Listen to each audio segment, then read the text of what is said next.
All right, let's dive into another deep dive. Today we're going to be talking about building successful businesses. And we've got a bunch of really cool stuff to work with today. Yeah, a bunch of interesting sources. We've got some YouTube videos. Or a couple of articles. Even some stuff about research and development spending. Exactly. So it should be a really fun one. So our mission today is to basically figure out what makes businesses tick. Yeah. With a special focus on this thing called design thinking. Absolutely. And by the end, hopefully, you guys will have a good sense of how you can apply this design thinking to your own ventures. Yeah, to your own career. Or your own business, whatever you got going on. Absolutely. So design thinking, for anyone who's new to this, it's this human-centered approach to innovation. So it's basically all about really understanding what your users need and then coming up with creative solutions that actually work for them. But before we get into the nitty-gritty of all that, I want to talk about this YouTube video I came across called 6 Businesses That Rarely Fail. Oh, yeah. I saw that one. It's by Cody Sanchez. And she goes into some pretty surprising examples of businesses that just seem to consistently succeed. Yeah, she does. And it's pretty interesting stuff. So one of the examples she gives is laundromats. Yeah. And that's one that always kind of surprises people. Totally. Because it seems so ordinary. Right.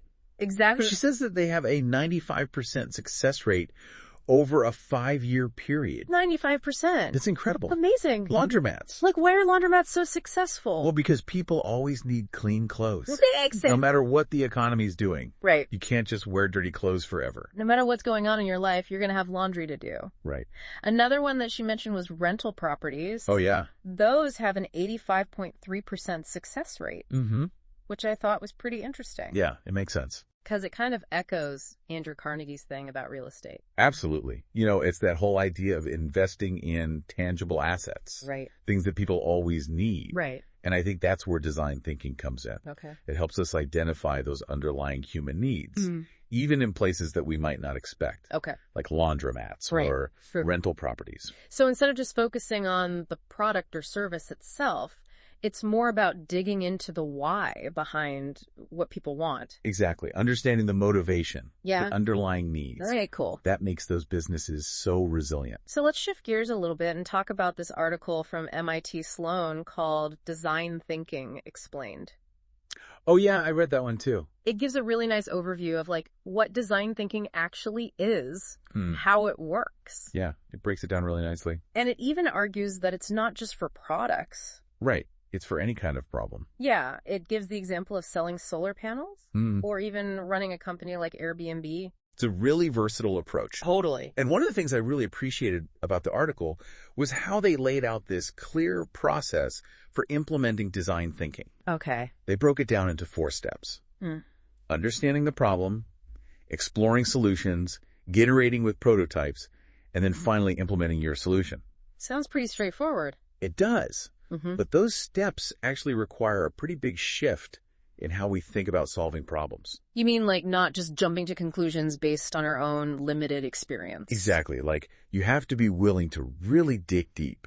Okay. And see things from different perspectives. Gotcha. Especially in that first step, understanding the problem. That's where things can go wrong if you're not careful. Okay, how so? Well, in design thinking, understanding the problem often means you have to fully immerse yourself in the user's world. Observe their behavior. Yeah. Even try to uncover those unspoken needs that they might not even be aware of themselves. Interesting. It's about going beyond the surface level and really getting to the heart of the matter. I like that. Because the real problem is often much broader or different than you initially thought. Can you give an example of that? Yeah. So the article talks about this company in Denmark called The Good Kitchen. Okay. They provide meals to senior citizens. And at first, they thought their problem was just improving the nutritional value of their meals. So they thought, we'll just revamp our menu and we'll be good. Makes sense. But by actually observing and talking to people, they realized that the real issue was much broader. Okay. It was about the entire experience for both the employees and the customers. Wow. So they ended up redesigning the whole company. Pretty much. They rebranded. Wow. They streamlined their processes. They even gave the kitchen staff new uniforms. New uniforms? Yeah. I gotta admit, that seems a little random to me. I know, right? But it actually makes a lot of sense. Okay. How so? So during their research, the designers noticed that the kitchen staff had really low morale they felt undervalued. And they were kind of bored with their work. Yeah, I can see that. So they decided to introduce these new uniforms, designed in like a chef's style. Okay. To give them a sense of pride and purpose. Oh, interesting. And it worked. Wow. It was a small change, but it had a huge impact on their attitude and their performance. So it really is about the human element. Exactly. Like, even in a situation where you might think it's all about logistics and efficiency. Absolutely. It's about understanding people's needs and motivations. I'm starting to get it. Yeah. But I think I need a few more, like, real-world examples to really wrap my head around this whole design thinking thing. Okay, I hear you. So let's move on to this article about, what was it called? 8 great design thinking examples. Oh, yeah, that's a good one. Yeah, it goes into all these case studies of companies that have successfully used design thinking to solve all sorts of challenges. And it's a lot of companies that we all know and use. For sure. So it makes it extra interesting. Absolutely. Brings it to life. Yeah, exactly. So one example they give is Airbnb. Oh, yeah. Airbnb is a classic example of design thinking in action. Okay, so tell me, how did they use design thinking? Well, they went from this struggling startup to this, like, billion-dollar giant they are today. Right. I've always been kind of curious about that. Yeah, it's a fascinating story. Yeah, like, how did they pull that off? Well, their key was really cultivating this culture of experimentation. Okay. They were constantly testing and iterating their platform and services, always using customer feedback to make improvements. Okay. It wasn't about, like, finding that one perfect design. Right. It was about constantly adapting and evolving. So they weren't afraid to, like, fail fast, as they say in the startup world. Exactly. They saw failure as an opportunity to learn and improve. Interesting. They were okay with making mistakes as long as they could learn from them and quickly adapt. Okay, I like that approach. Yeah, it's a really powerful mindset. Okay, so another company they mentioned was PillPack. Oh, yeah, PillPack. Which they started as this tiny startup at IDEO. IDEO is a famous design firm. And then they ended up getting acquired by Amazon. Yeah, for $1 billion. $1 billion. Yeah, talk about a design thinking success story. Wow. What did they do that was so innovative? Well, they really focused on making it easier for people to manage their medications. Okay. Which could be a really confusing and frustrating process. Yeah, for sure. Like, you got all these different pills, different dosages, Yeah. different times to take them. It's a lot to keep track of. Right. So PillPack redesigned the whole experience. Okay. From their packaging to their delivery system. Okay. To their customer service. Gotcha. Everything was designed to be as user-friendly as possible. So it's a really good example of how design thinking can be valuable at every stage of a company's journey. Exactly. From those early startup days all the way to a massive acquisition. Okay, cool. And one more example that I thought was really interesting from that article was Uber Eats. Okay, what about them? So Uber Eats, they really emphasize empathy in their design process. Okay. Like, they actually send their designers out into the cities where their app is used to observe how people are using it. Interesting. To talk to customers, to talk to delivery partners. Okay. To really understand the specific needs and challenges in each city. So it's all about designing for real people. Exactly. In their specific contexts. Okay, you know, it's funny. You mentioning Uber Eats makes me think back to Cody Sanchez from that 6 Businesses video. Oh, yeah. What about her? She actually owns a bunch of laundromats herself. Oh, really? I didn't know that. Yeah. And it got me thinking, could you even apply design thinking to something as, like, seemingly mundane as a laundromat? Absolutely. I think any business can benefit from a design thinking approach. Okay. Even something as simple as a laundromat. So how would you do that?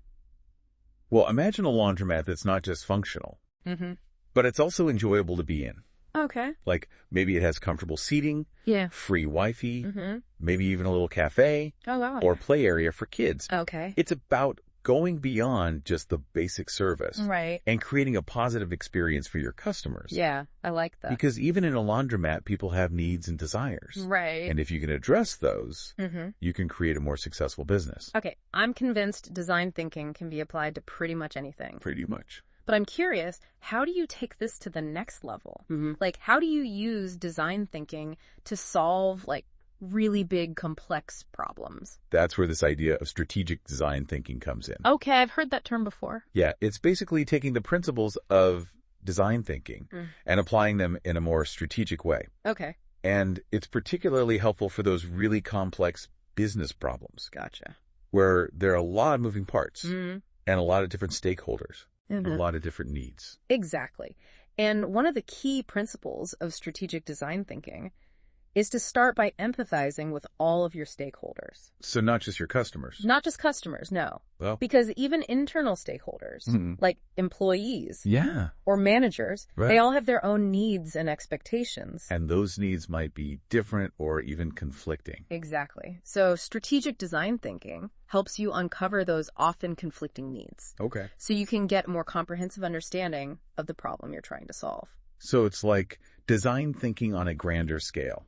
You could say that. Okay. And it emphasizes the importance of defining the problem in a way that resonates with everyone involved. Brainstorming a wide range of potential solutions. Okay. Prototyping and testing those solutions. And constantly incorporating feedback along the way. So it's still about that iterative process. Absolutely. Iteration is key. Cool. And remember, failing is a natural part of this process. The beauty of design thinking is that it encourages you to fail fast and cheap. Yeah. But during the design phase. Right. Not after you've launched your product or service. That makes sense. Yeah. So one of the examples they gave in that article was Kanua. Oh, yeah. Kanua? Which is a financial services firm that used strategic design thinking to streamline this really tedious documentation process for their American expat clients. Oh, yeah. That's a great example. Yeah. And they managed to cut the time it took from like an hour down to 5 minutes. 5 minutes. That's amazing. I know. Just by applying these principles. Yeah. That's the power of strategic design thinking. Wow. You know, this whole conversation's got me thinking about strategic thinking in general. Yeah. And how it relates to design thinking. Because there's this YouTube video I watched called Strategic Thinking, the Vision of Global Leaders. Okay. And it really emphasized how success isn't just about what you know. Yeah. It's about how you think. Absolutely. Your mindset is everything. Exactly. And the video highlights these principles like focus, flexibility, and perseverance. Which I thought was really interesting because those are all like essential elements of the design thinking process too. They are. There's a lot of overlap. Right. So in a way, you could say that design thinking is a form of strategic thinking. Exactly. Design thinking gives you this concrete framework Right. for applying those strategic thinking principles to real world problem solving. Yeah, that makes sense. And the video also talks about the importance of understanding how different elements within a system are interconnected. Right. Which is a key part of design thinking too. Totally. Yeah, it's about seeing the whole forest. Yeah. Not just the individual trees. Exactly. You got it. Okay, cool. So there's this quote from Brian Tracy in this other video called Use Proven Success Methods that really stuck with me. Oh, yeah. What did you say? He said, use proven success methods. A problem unsolved is merely a goal unachieved. I like that. Yeah, and it got me thinking about design thinking. Yeah. And how it's like a set of proven methods for tackling problems. Absolutely. It's a way to turn those unsolved problems into achievements. Exactly. So the question becomes, what are those proven methods? And how can we like apply them to our own goals and challenges? That's the real takeaway here. Okay. Design thinking, it's not some exclusive concept that's reserved for like elite designers or big corporations. Okay. It's a practical approach that anyone can learn and use. Cool. Whether you're launching a business, improving a process at work, or even just tackling a personal project. So like, what are the basic steps again, just to kind of recap? Sure. So it starts with understanding the problem, really getting to the heart of the matter. Okay. Then you explore different solutions. Yeah. You test those solutions. You iterate based on feedback. Okay. And you're okay with failing along the way. Gotcha. Because failure is just part of the learning process. I like that. Yeah. So it's not about being perfect. No. It's about being willing to experiment. Exactly. And to learn from your mistakes. Cool. Cool. I think I'm starting to get the hang of this. Awesome. I'm glad to hear that. So, I guess that's it for this part of our deep dive. Yeah, we covered a lot of ground today. Yeah, we did. We talked about those surprisingly resilient businesses, like laundromats and rental properties. Yeah.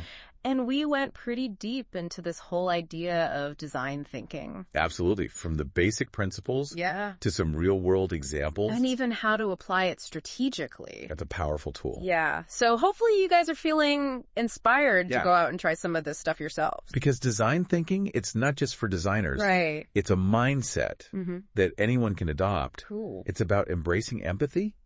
Yeah. Experimentation. and a willingness to challenge the status quo. I like that. So keep exploring. Yeah. Keep learning and keep diving deep. Awesome. Well, we'll be back soon with more on design thinking. Sounds good. Looking forward to it. All right. Until then. See ya. And the article uses this really good example to illustrate that the Good Kitchen in Denmark, Okay. they provide meals to senior citizens. Right. And at first they thought, the problem was just improving senior nutrition. Makes sense. Like, how can we make the meals healthier, right? Yeah. And they thought, we'll just revamp the menu. That's it. Easy. Yeah. But they went out and they talked to people. Okay. They observed them. Mm. And they realized the problem was so much bigger. Oh. It was the entire experience. Okay. It was the employee experience. It was the customer experience. So they ended up like redesigning the entire company? Pretty much. Yeah. I mean, they rebranded. Wow. They streamlined a lot of their processes. Okay. They even gave the kitchen staff new uniforms. New uniforms. Yeah. I gotta say, that seems a little, I don't know. Random. Yeah, a little out there. I know, right? But it makes sense when you think about it. Okay, how so? Well, they had done all these interviews, Mm-hmm. and they realized the kitchen staff, Yeah. they felt really undervalued. Okay. They weren't very engaged with their work. Yeah. And so they gave them these chef-style uniforms Okay. to give them a sense of pride, Interesting. a sense of ownership. Mm-hmm. And it totally worked. Wow. They Okay. were more engaged. They were happier. So it really is about that human element, Exactly. even in a situation like that, It's about people. where you think it might just be about the food. Right. It's more than that. It's about understanding their needs, Right. their motivations. Okay, cool. That's what makes design thinking so powerful. Okay, I think I need a few more like real world examples Okay, sure. to really kind of get this. Yeah. So let's move on to the next article, which was 8 great design thinking examples. Oh, yeah, that's a fun one. It has all these case studies of companies that use design thinking to solve challenges. Yeah, and they're companies we all know. Right, like Airbnb. Oh, yeah, Airbnb, that's a great example. So how did Airbnb use design thinking? Well, they went from this tiny little startup to this, billion-dollar global company. Right. It's incredible. Yeah, how did they do that?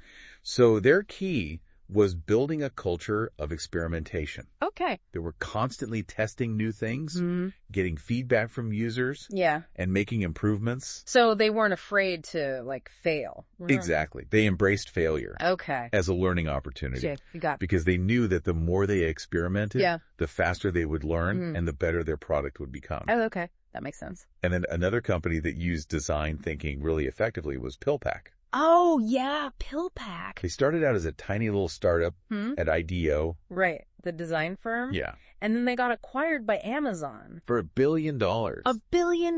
That's crazy. Yeah. It's amazing what design thinking can do. Yeah, what did they actually do? So they focused on simplifying the process of managing your medications, Okay. which can be a real pain, right? Oh, yeah, for sure. You got all these different pills, different dosages. Yeah. It's a lot to keep track of. Right. So PillPack redesigned the whole experience Okay. from the packaging to the delivery. Okay. They made it super user-friendly. There's a good example of how design thinking can be valuable at any stage. Exactly. From startup Mm-hmm. to a huge acquisition. Okay, cool.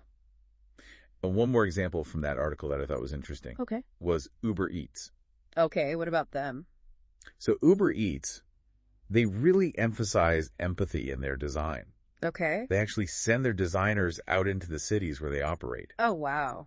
to observe how people are using the app, Interesting. to talk to customers, Mm-hmm. to talk to the delivery partners, Okay. to really understand the context. That's pretty cool. Yeah, it's about designing for real people. Right. In real world situations. Okay, it's funny you mentioned Uber Eats. Yeah. It made me think back to the 6 Businesses video with Cody Sanchez. Yeah. She actually owns a bunch of laundromats herself. Oh, really? Yeah. And it got me thinking, could you apply design thinking to something as simple as a laundromat? Oh, absolutely. Yeah. Any business can benefit from design thinking. Okay, so how would you do that?